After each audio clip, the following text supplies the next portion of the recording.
Јас сум Стефче Доневски од село Шлегово, живеам сега во Кратово 30 години.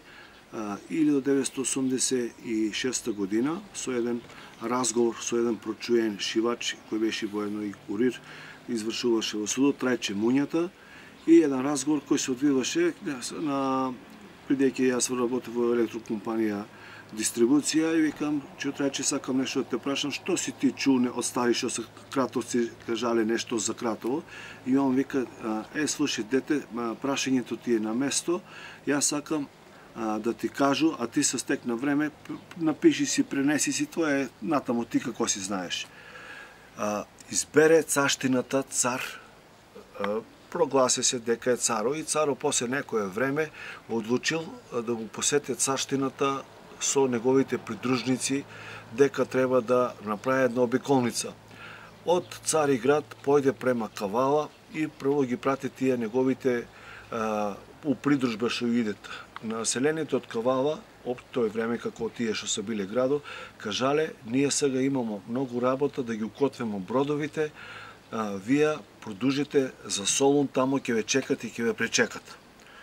Дојдете у Солун, потражат за прием на гости, на пречек дека само ќе дојде, и они рекле, слушайте, да ви кажемо, ние се спремамо, кој нас ќе има панагюр, толку имамо работа, појдете нагоре према Велес, тамо ќе ве угодите и пречекат. Кога дојдете у Велес, прашале ги населението, рекле, сега е сезона да собирамо сусам, почињаме со звршење на маслодајна, зетинина да се праве, имамо многу работа како општина, појдете за Куштип, таму ќе ве пречекат, ќе дадете и мет и сусам. И царо не сакал да каже дека е у неговата поврка, имало влезна капија, и на капијата и царо и сите други платиле, рече, не, ние овде што собираме и паќамо, ние треба да се раздужемо на царо, на царштината да се раздужемо. И што улицата поминало и што поминало, се му било нападено.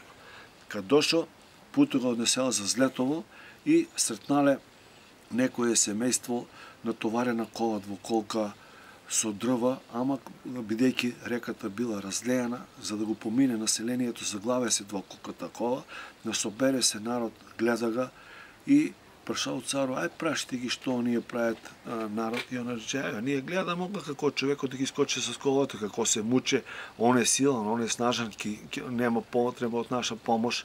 И царо се запрашал, до сега што сум прошал, де сам се изненадил како овој христијанско население не ќе рука со рука да се подаде. Путот го нанесе спрема Кратово, преко Лесново, Кратово, и дадет со најава дека гостите ќе дојдат у Кратово да го пречекат царо. Пречекат го спрема Благој Муњата што кажува сега дека е куќата на Владо Франц. Значи, он е спаднал од Таргулица мост, од туј, спрема кажувањето, за да појде по чашија надоле, и почувствувал многу пријатен мирис на леп, на фурни, на меса, на пастрамајки, спаднет надоле долу чашијата и му сите покажат многу мостови, многу кули, едните мостови биле на гредореди, едните биле со срчика. И сите околе нега, секој кој, како нели у град, како таа фела, 10 души што го пречекујат, одлучиле како да биде некој Трајан Белек да остане за градот Кратово.